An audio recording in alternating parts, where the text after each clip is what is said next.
en quoi et pourquoi c'est intéressant de végétaliser sa copropriété. Alors bien sûr, on va aborder différents sujets parce que bon, il y a des actions qu'on peut mettre en place à petite échelle et à grande échelle. Et on va voir aussi qu'il y a des aides financières, il y a des soutiens pour mettre en place cette végétalisation. Et également, pourquoi pas, l'embarquer dans une rénovation ou un projet de rénovation plus global. Donc, on a 30 minutes pour vous démontrer tout ça et j'espère qu'on aura un petit peu de temps aussi à la fin pour que vous puissiez poser quelques questions. Donc, on prendra des questions du public puisque vous êtes là et vous avez peut-être vous-même des projets, on verra ça ensemble. Donc, je vais présenter alors nos deux expertes d'aujourd'hui. Alors, nous avons Marie Mondésert qui est paysagiste. Elle est au Conseil d'architecture, d'urbanisme et de l'environnement de Paris, qu'on appelle aussi le CAUE de Paris. Et voilà, voilà, Marie est là. Nous avons Eva Rocchia, qui est chargée d'études à l'Agence parisienne du climat, que vous connaissez, puisque c'est les organisateurs aussi de cette journée. Et donc, elles vont à tour de rôle nous présenter un certain nombre de projets, de retours d'expérience. Et donc, vous verrez que c'est possible, on peut faire des belles choses en copropriété. Alors, je vais déjà adresser la parole à Eva, qui va commencer, je pense. Et donc, elle a son micro, donc... Voilà, donc 1, 2, c'est bon, ça marche. Donc je vais descendre. Donc bonjour à toutes et à tous. Donc effectivement, moi je suis donc chargée d'études à l'Agence parisienne du climat, donc que vous connaissez, qui est une structure qui est chargée d'accompagner les Parisiennes et les Parisiens dans la transition écologique de leur territoire, mais aussi dans l'éco-rénovation donc de leur copropriété. Et je voulais juste laisser Marie présenter rapidement le CAUE de Paris. Bonjour, donc le CAUE est une association départementale qui sensibilise à la qualité du cadre de vie et qui propose aux particuliers des conseils en architecture et en paysage, des conseils gratuits. Donc on va commencer la présentation. Donc pourquoi végétaliser sa copropriété ? Bien sûr pour des bénéfices écologiques, donc la lutte contre les îlots de chaleur urbains qui est très importante en centre-ville dense, et augmenter la biodiversité. Donc la végétalisation ne se limite pas seulement à la végétalisation, on peut aussi désimperméabiliser les sols pour infiltrer les eaux pluviales à la parcelle, réduire le ruissellement vers le réseau, et cela peut passer par la mise en œuvre de matériaux naturels et perméables en plus de la végétalisation. Ça passe aussi par exemple le compostage de proximité, pour la reconstitution et l'enrichissement des sols. Donc la valorisation des biodéchets va devenir une obligation en 2024. Donc ça peut être aussi intégré dans un projet de végétalisation. Et bien sûr, ça passe par la protection des arbres existants. Donc avant de végétaliser, il faut aussi protéger la végétalisation existante.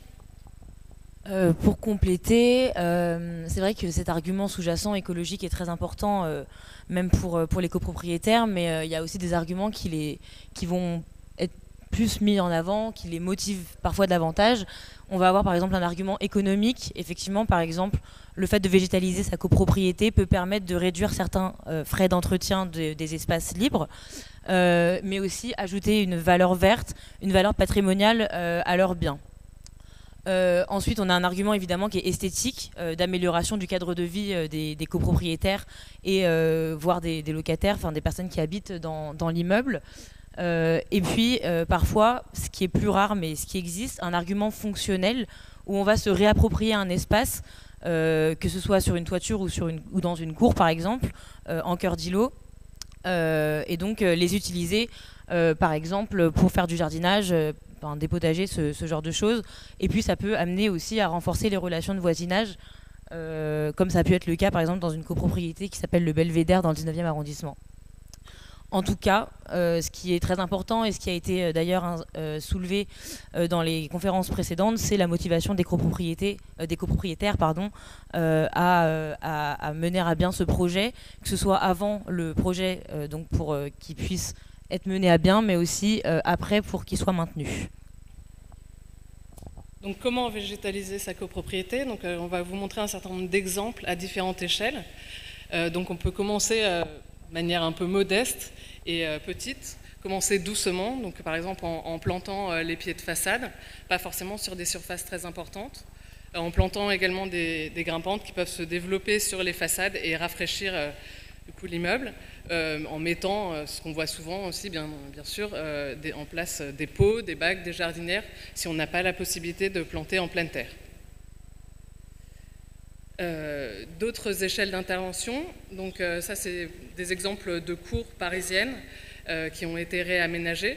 Donc quand on a la chance d'avoir des surfaces en pleine terre, bien sûr c'est valoriser la pleine terre, valoriser aussi les arbres existants en leur offrant des sols plus perméables, en privilégiant les matériaux de sol infiltrants, donc comme les pavés qui peuvent être adjoints en herbé, les dalles, les graviers, en dirigeant l'eau pluviale aussi vers les parties plantées ou vers les parties en pleine terre pour infiltrer davantage les eaux de pluie, et toujours en privilégiant bien sûr les plantations donc en pleine terre et puis en pot, en bac ou en jardinière.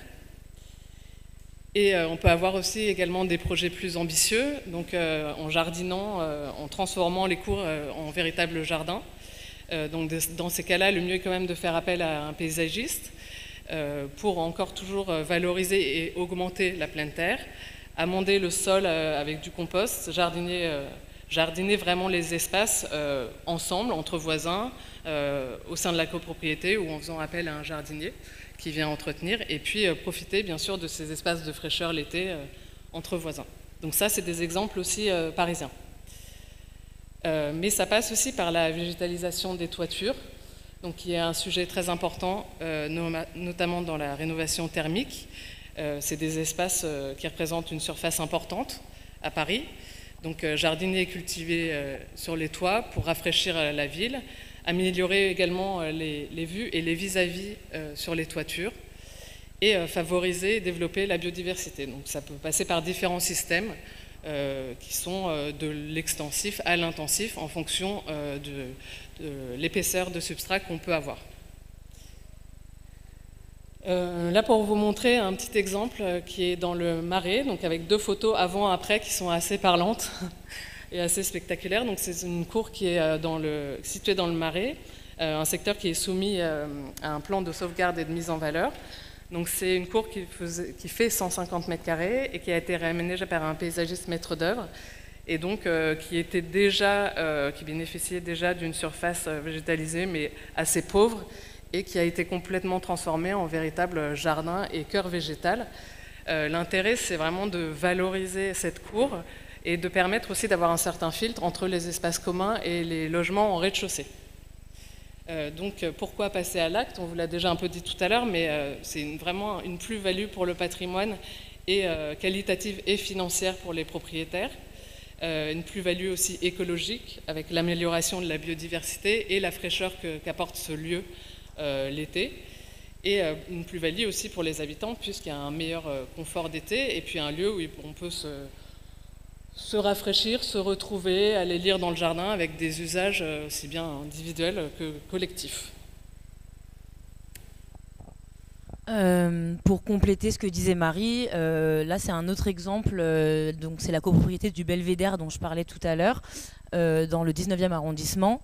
Donc là c'est une copropriété qui s'est vraiment réapproprié ces espaces où on a cette dimension vraiment utiliser l'espace c'est réapproprié par les personnes qui vivent dans l'immeuble, qui ont vraiment créé une association et qui s'occupent de l'entretien qui s'occupent quasiment de tout l'entretien, sauf quand ça devient un peu technique, ils peuvent faire appel parfois à des associations extérieures. Mais l'idée c'était de vous montrer que on pouvait faire des choses avec un certain entrain au sein de la copropriété, et vous pouvez retrouver cet exemple dans le guide de gestion durable des immeubles qui a été publié par l'APC, et vous pouvez le consulter en ligne sur le site de l'APC ou au stand de l'APC. Et d'ailleurs il y aura une conférence à 14h50 sur le sujet si vous voulez en savoir plus. Donc Marie vous a bien détaillé comment est-ce que c'était possible de végétaliser sa copropriété. Maintenant il y a aussi une question sous-jacente qui est la question financière. Donc je vais vous détailler 2 dispositifs d'aide qui existent aujourd'hui pour végétaliser sa copropriété. Donc le premier dispositif, c'est le dispositif Éco-Rénovons Paris, que vous connaissez peut-être déjà. Je vais juste faire un rappel, il y a une conférence juste après celle-ci sur le programme Éco-Rénovons Paris, donc je vous invite à rester si ça vous intéresse. Et là, en fait, je vais vous parler d'un volet de ce programme qui est à l'origine donc un programme de la ville de Paris pour encourager les copropriétaires à rénover énergétiquement leur copropriété. Et c'est possible, en fait, dans un projet global de rénovation énergétique, d'embarquer un projet de végétalisation et de faire une pierre deux coups et de maximiser la subvention qui existe au sein de cette aide à l'origine. Donc le bonus peut aller jusqu'à 45 € du mètre carré végétalisé. Donc c'est important de le savoir parce que c'est vrai que souvent on peut avoir un projet de rénovation globale et penser à la végétalisation après, alors qu'on peut bénéficier d'une aide à Paris, en tout cas dans le même projet. Merci. Le deuxième dispositif, c'est un dispositif donc, de subvention par l'agence de l'eau Seine-Normandie. Alors les agences de l'eau, je ne sais pas si vous connaissez, mais ce sont des agences en fait, qui ont pour but de lutter contre la pollution des milieux aquatiques en France. Il y en a une par grand bassin versant, donc il y en a 6 en France métropolitaine. Pour ce qui concerne Paris, c'est le bassin donc Seine-Normandie. Le but, c'est de pouvoir gérer à la source les eaux pluviales. Donc Marie en a beaucoup parlé dans le pourquoi végétaliser et comment. En fait, l'idée, c'est de désengorger en fait, les réseaux d'assainissement et de capter l'eau pluviale à la source, c'est-à-dire qu'elle tombe à un endroit et qu'elle ne soit pas réamenée vers le réseau d'assainissement. Et parce que les eaux qui vont vers les réseaux d'assainissement, si elles sont polluées et que les réseaux d'assainissement sont trop remplis, elles vont dans la Seine. Donc le but, c'est de dépolluer la Seine au maximum. Et donc, ici, c'est pour toute copropriété avec ou sans projet de rénovation. Et donc, l'agence de l'eau permet de financer à 50% les études de faisabilité, donc toutes les études préalables au projet, et une partie des travaux. Et donc, c'est sur une fourchette de 24 à 80 € du mètre carré éligible. Donc il y a 2 grands volets d'intervention pour les aides de l'agence de l'eau. Donc les toitures dont a parlé Marie tout à l'heure. Les toitures, donc la condition pour pouvoir bénéficier d'une subvention, c'est qu'il y ait au moins 8 cm d'épaisseur de substrat sur la toiture. Et la subvention, donc c'est 48 € du mètre carré le minimum. Et vous pouvez maximiser cette subvention à partir du moment où vous augmentez en fait la hauteur de substrat. À partir de 25 cm, on peut aller jusqu'à 80 € du mètre carré. Pour les autres ouvrages, Marie en a parlé tout à l'heure, ça peut être donc c'est des ouvrages à ciel ouvert qui peuvent être donc des bandes végétalisées, des noues, mais aussi des revêtements minéraux tels que les pavés enherbés. Et donc, à ce moment-là, c'est à partir de 24 € du mètre carré éligible que la subvention s'élève à ce montant-là. Et c'est possible de maximiser, encore une fois, jusqu'à 100 € si on arrive, par exemple, à infiltrer grâce aux ouvrages des pluies fortes, puisque là, il s'agit d'infiltrer en fait, les eaux de pluie qu'on dit courantes, donc les eaux de pluie les plus fréquentes. Maintenant, si on arrive à infiltrer des eaux de pluie plus fortes et donc moins fréquentes, ou qu'on arrive à végétaliser une grande surface, on peut maximiser la subvention. Donc l'idée ici, c'est de vous encourager à nous contacter si vous avez des projets. L'Agence parisienne du climat est là pour vous accompagner donc, dans un projet en lien avec la transition écologique, donc sur l'éco-rénovation. Vous avez les stands à votre disposition aujourd'hui. Je vous invite aussi à vous inscrire sur la plateforme Coach CoPro si vous êtes copropriétaire. Et puis comme ça, vous serez accompagné dans vos projets, vous pourrez poser toutes les questions que vous voulez. Et je vais laisser Marie présenter un peu les services que peut rendre le CAUE au regard de la végétalisation. Donc le CAUE de Paris est présent aussi au stand 33, donc vous pouvez venir nous voir. Et on offre également des permanences mensuelles, donc tous les vendredis, le dernier vendredi du mois pour ce qui concerne les permanences paysagères, mais il y a aussi des permanences architecturales. Et c'est un conseil gratuit de 45 minutes aux particuliers, plutôt en amont du projet, justement, pour permettre d'aider, de donner des conseils, d'orienter le projet de copropriété. Où est-ce ? C'est au CAUE de Paris, on est situé dans le 4e à Sully-Morland. Voilà. Et les sujets récurrents qu'on traite, donc ça fait pas très longtemps, puisque la permanence paysagère, c'est ouverte en janvier. C'est surtout la protection des arbres existants dans les parcelles privées. Donc je voulais aussi vous signaler la création de l'Observatoire des arbres de Paris, qui permet de signaler les arbres remarquables sur les parcelles privées pour mieux les connaître et mieux les protéger. Et également donc, la valorisation d'espaces plantés, la végétalisation de cours de copropriété et puis l'aménagement de terrasses et de toitures. Voilà. Je crois que la présentation vient de se terminer, hein, c'est bien ça. Alors oui. Maintenant, place aux questions. Donc si vous avez des projets à venir en cours, des besoins particuliers, des questions par rapport à ce qui vous a été présenté, ben, c'est le moment. Je crois qu'on peut prendre quelques questions. Et voilà, il y a des mains levées. Donc on a quelqu'un qui a le micro au milieu, là, on a une hôtesse. Bonjour madame. Bonjour à tout le monde. Moi, je voudrais aller un peu avant que vous présentiez les projets, parce que nous avons chez nous une grande toiture qui devrait être refaite. Donc, est-ce qu'il faut qu'on végétalise et comment ça sert pour lutter contre le réchauffement Climatique. Ou alors, est-ce qu'on se sert de cette surface pour mettre des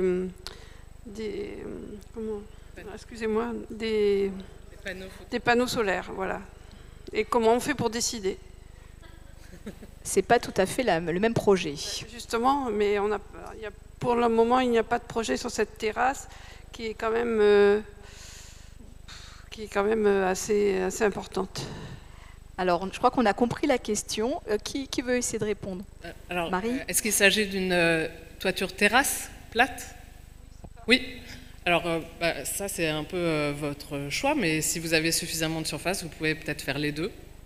Voilà. Et après, ça dépend, la qualité de la végétalisation dépend de la portance de la structure en dessous, qui vous permet ou pas d'avoir suffisamment d'épaisseur pour pouvoir planter. Donc ça va vraiment déterminer le projet qu'il y aura sur la toiture. Ça, c'est une donnée très importante quand on veut végétaliser une terrasse. Et selon la faisabilité du projet, en fait, la première étape, c'est de faire appel en fait de voir la faisabilité. Et c'est vrai qu'il y a, végétaliser finalement, on a montré différents exemples, mais on peut végétaliser de plein de manières. Et les exemples que montrait Marie en cours, par exemple, avec simplement des bacs et ce genre de choses, c'est tout à fait possible en toiture quand la portance n'est pas suffisante pour avoir, par exemple, un projet même extensif où on a même des petites plantes, par exemple. Si même ça, c'est pas possible, je pense qu'on peut toujours aller dans un projet de végétalisation peut-être moins ambitieux. Donc peut-être commencer par une étude de faisabilité, puisque vous pouvez avoir une aide par rapport à ça, et puis ensuite voir s'il y a des projets qui peuvent se compléter.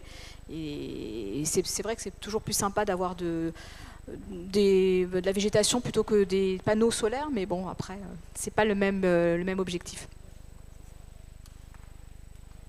Oui, monsieur? Voilà.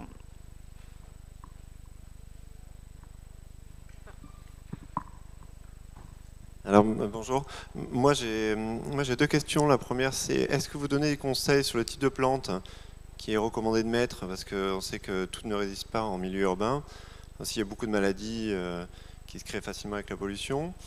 Et la deuxième, c'est est-ce que vous intégrez aussi tout ce qui est diversité, la biodiversité, je veux dire, avec, je sais pas, la mise en place de ruches, d'hôtels pour les insectes, des choses comme ça, ou notamment aussi pour les oiseaux, pour essayer d'avoir des oiseaux qui viennent aussi. Merci. Oui, bien sûr, ça peut être intégré au projet. Alors, pour le CAE, nous, on ne va pas faire la palette végétale de votre projet. C'est pour ça qu'il faut vous rapprocher d'un maître d'œuvre ou la faire vous, parce que parmi la copropriété, il peut y avoir des jardiniers amateurs qui aiment bien aussi jardiner. Après, on peut vous donner des conseils sur le type, éventuellement, par rapport à l'orientation de la parcelle, au vent, voilà, au milieu, si c'est sur dalle ou en pleine terre. Pour ce qui est de la biodiversité, tout dépend de chaque projet. Pour les abeilles à Paris, c'est un peu plus compliqué parce qu'il y a énormément de ruches déjà, et donc on s'aperçoit qu'elles se font aussi concurrence et qu'elles concurrencent aussi les autres insectes pollinisateurs. Donc ça, c'est des projets commence à être un petit peu freinée, parce qu'il y en a déjà énormément. Donc ça, il faut aussi... Privilégier les hôtels à insectes. Alors je crois qu'on a encore une question au fond. Il y a une dame et un monsieur, allez-y. Oui, merci, Bonjour. bonjour. Juste une question concernant les toits en zinc. Pardon. Est-ce qu'on peut végétaliser un toit qui a ce revêtement-là? Parce qu'on m'avait dit que non. S'il est en pente? Alors, bonne question. Il est légèrement, la pente est faible. Mais oui, il y en a, bien sûr, parce qu'après, ça tombe dans la gouttière. Je dirais que... Oui, voilà.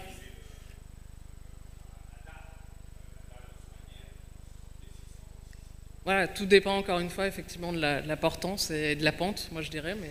Ah, parce qu'on m'avait... Oui, et enlever, bon après, je sais pas si on peut enlever le zinc. D'accord, parce qu'on m'avait dit que c'était pas compatible, que le zinc pouvait ne pas respirer, pourrir, etc., et que c'était pas compatible techniquement de ce point de vue-là. Le monsieur dit qu'a priori, il faut enlever le zinc.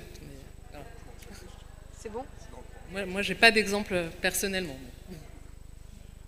D'accord. Oui. Une autre question? Excusez-moi, dans le prolongement de la question qui vient d'être posée, il y a un nombre extrêmement élevé de toitures zinc, terrassons de zinc sur des immeubles du dernier quart du 19e siècle dans Paris. Et je voulais savoir s'il y avait eu une réflexion un peu générale, voire une expérimentation, effectivement, pour pallier les difficultés de cette toiture, qui sont d'une part un peu de pente, d'autre part éventuellement la question du matériau zinc, et enfin la question de la portance extrêmement faible, puisque ce sont des combles qui sont relativement sommaires. Donc là, j'ai envie de dire, une étude de faisabilité à chaque fois devrait être précédée d'une étude générale sur ces toitures qui sont extrêmement nombreuses dans Paris. Alors ça serait plutôt une suggestion, parce que je ne sais pas si c'est le cas, s'il y a une étude, une réflexion globale sur le sujet. J'en ai pas connaissance, je sais qu'il y en a sur les toitures terrasses, et je pense qu'il faut peut-être d'abord commencer par les toitures terrasses qui sont plus facilement végétalisables, voilà, avant de s'attaquer aux toitures en zinc. Mais... Alors, je ne sais pas si on a encore le temps d'une autre question. Oui? Oui, ça va? D'accord. Merci. Oui, moi j'en suis pour les effets secondaires de la végétalisation ou des plantations, parce que je suis dans un immeuble qui est depuis 50 ans, mauvaise année de construction, des terrasses et constamment, des terrasses en palier, constamment nous avons des terrasses à refaire. Parce que la végétation, les arbres, moi quand je vois des pins qui ont des racines, comment appelle-t-on ça, pivotantes, hein, c'est-à-dire qui vont droit dans le sol, où vont les racines de ces arbres hein, qui sont sur les toits. Bon, est-ce qu'il y a une législation? Est-ce qu'il y a des normes? Est-ce qu'il y a... avec le recul, quand même, ça fait beaucoup de dégâts aussi, c'est très agréable. Je reconnais que quand vous présentez ça comme ça, c'est totalement... comment dire, enviable, mais quand on en voit l'effet secondaire, en plus les gouttières bouchées,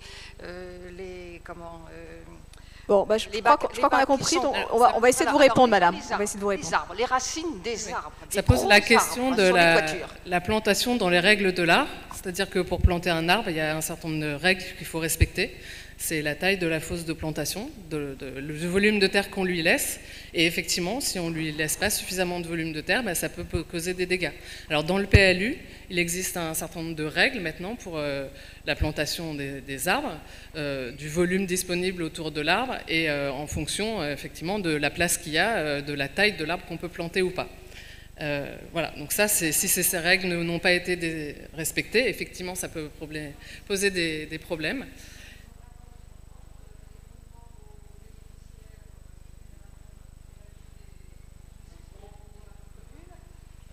Ils ne sont pas tout à fait d'accord. Donc que faire? Parce que pendant ce temps, c'est toute la copropriété qui en paye les dégâts. Hein? Après, c'est sur la toiture ou c'est sur une terrasse privée? Dans une cour ou une terrasse? C'est sur une terrasse privée ou c'est sur la toiture? C'est sur la toiture, c'est-à-dire des jouissances privatives. Jouissances privatives. De partie commune.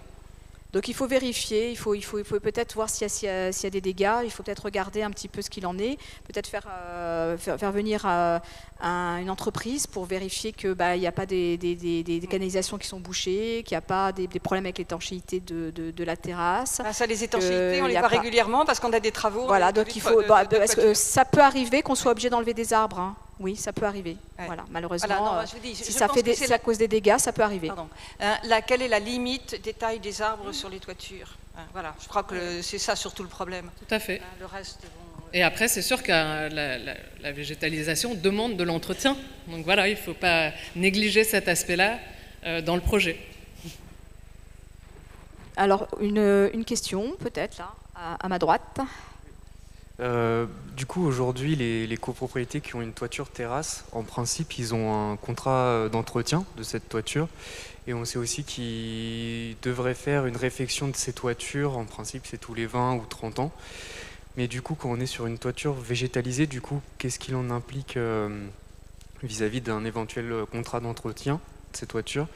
Et après, est-ce qu'il y a des besoins de faire des réfections de toiture de façon périodique sur cette échelle? Ouais.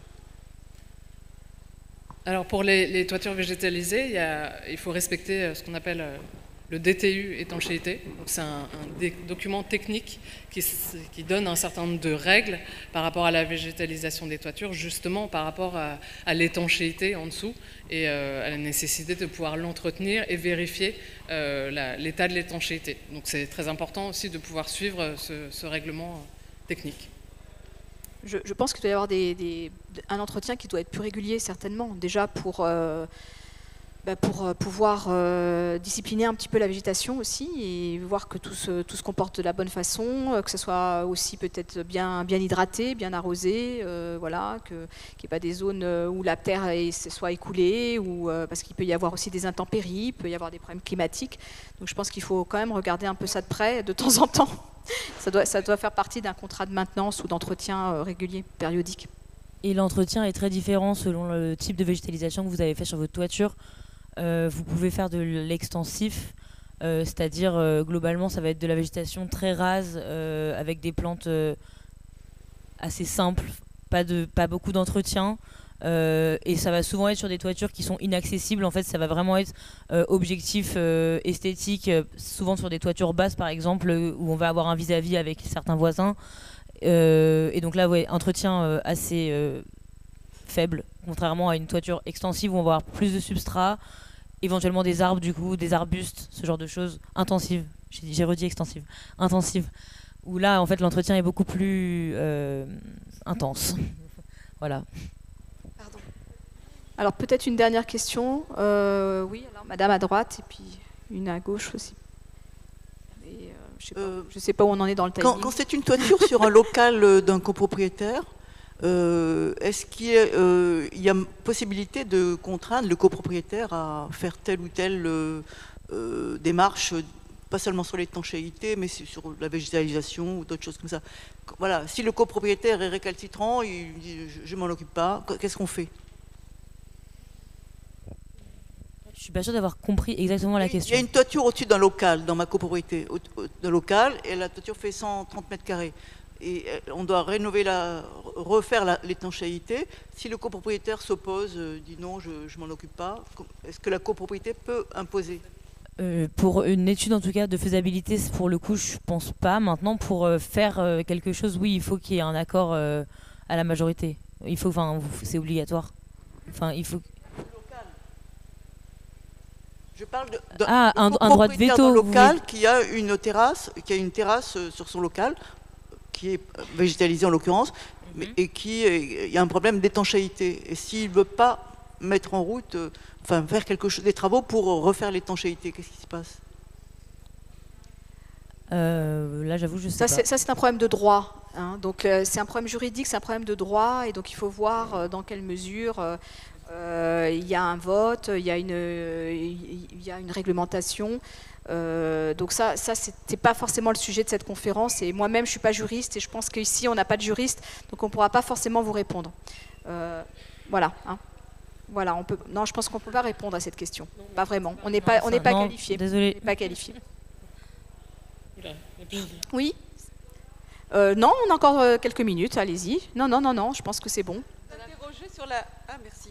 Je voulais vous interroger sur la végétalisation des murs, éventuellement des murs pignons.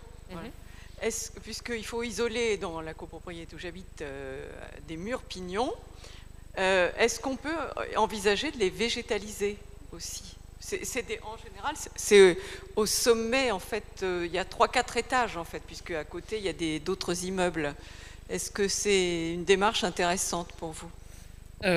Oui, tout à fait. Après, tout dépend de la configuration du mur et de sa matérialité, de la possibilité de planter au pied, de la taille du mur aussi. Voilà. Il y a un mur à côté, oui. C'est vrai que moi, dans la végétalisation des murs, je privilégierais plutôt les plantes grimpantes parce qu'elles elles ont des racines dans le sol, elles se nourrissent du sol, alors que les murs végétaux qu'on voit et qui sont très beaux, c'est de l'irrigation permanente et de l'engrais en permanence. Donc c'est très technique. Et s'il y a un problème qui surgit, ça peut mettre à mal toute la façade. Alors qu'une plante grimpante, voilà, elle peut repartir.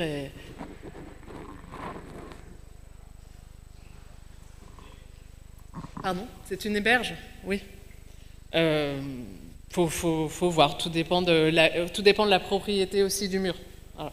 Du statut juridique du mur. Et voilà, ça, c'est des points particuliers qu'il faut examiner. Il y a toujours des points de droit, hein, si vous avez la mitoyenneté, des pignons, donc vous pouvez végétaliser de votre côté, mais s'il y a des branches ou s'il y a de la végétation qui arrive sur la propriété voisine, ça peut être des nuisances, ça peut être des nuisances de voisinage, donc il faut être très rigoureux par rapport à ça. Puis il y a aussi l'ombre, la lumière, il y a beaucoup de choses qui rentrent en ligne de compte.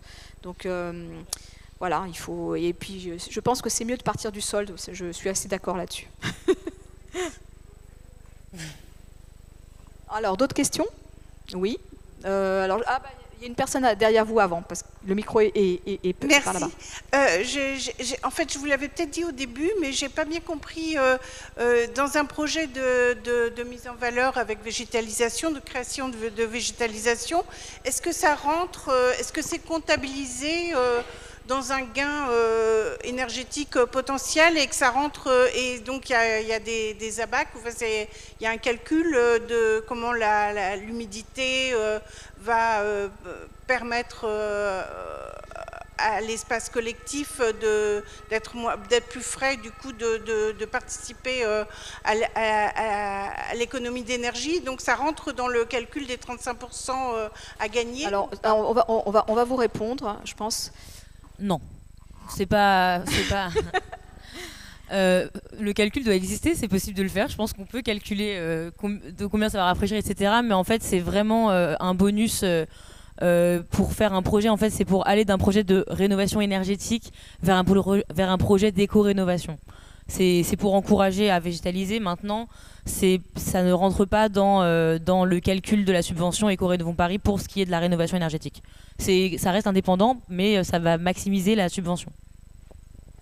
Voilà, si vous avez un projet de rénovation énergétique globale, donc vous allez pouvoir regarder ce volet de la végétalisation et l'inclure dans votre projet. Mais ce n'est pas pour autant que ça va être dans le calcul des économies d'énergie. Voilà. Et c'est un projet qui n'est pas forcément... le fait de vouloir végétaliser en même temps, c'est pas nécessairement pour faire un gain énergétique en soi, c'est vraiment... Il y a un côté gestion de l'eau, etc. Oui, alors, Madame, je crois que vous voulez poser une petite question là devant. Merci. Est-ce que la végétalisation au pied de mur, à l'intérieur des cours, peut fragiliser les fondations, soit par infiltration excessive d'eau, soit par blocage de remontée capillaire? Tout dépend du type de mur, de la fondation et de la profondeur à laquelle vous allez creuser pour végétaliser, mais généralement ça entraîne peu de dégâts. D'accord. Et justement, encore une fois, il faut vraiment contextualiser et avoir une réponse qui est adaptée au contexte et à l'architecture. Je pense que ça doit dépendre des végétaux aussi, hein, parce qu'il ne faudra pas choisir des espèces qui n'ont pas forcément des racines profondes. Ou qui, par exemple, je pensais à la vigne vierge, peut-être ça peut aussi abîmer un peu et rentrer dans les les façades. Hein. Donc il faut faire attention. Il y a des espèces qui sont un petit peu intrusives, on va dire. Donc voilà. Je sais pas si on a le temps. On a encore le temps, une dernière question Une dernière question, une. Donc, alors, il y a toujours trop de mains levées à la dernière minute. De toute façon, bon, voilà. pas donc, nous voir sur les stands. Donc, on a le micro qui est donné. Voilà. On répondra à vos questions. C'était juste pour répondre à la question de la personne sur la terrasse. Ça dépend de la situation juridique de la terrasse, de savoir si elle est mise à disposition de la copropriété et à la personne, donc quelque part louée, ou si c'est une terrasse privative. Si c'est une terrasse privative, c'est aussi un problème qui est double entre les dégâts de la terrasse. Est-ce qu'ils sont contre la copropriété ou simplement contre le copropriétaire qui est juste en dessous? Et c'est donc le copropriétaire qui est juste en dessous peut informer la copropriété, mais doit saisir son assurance. C'est le vrai moyen de faire bouger la personne. En plus, si ça provient uniquement de la terrasse privative, c'est pas la copropriété qui va devoir payer, c'est le copropriétaire puisqu'il est responsable de ses biens. Voilà, donc c'est pour ça qu'on n'a pas voulu vous répondre parce que c'est quand même très complexe. Et on a bien fait. Donc je pense que c'est terminé pour cette conférence. Donc on vous remercie beaucoup d'y avoir participé, d'avoir posé toutes ces questions. On peut vous applaudir. Merci. On peut applaudir Eva et Marie qui ont, qui ont bien mené cette conférence.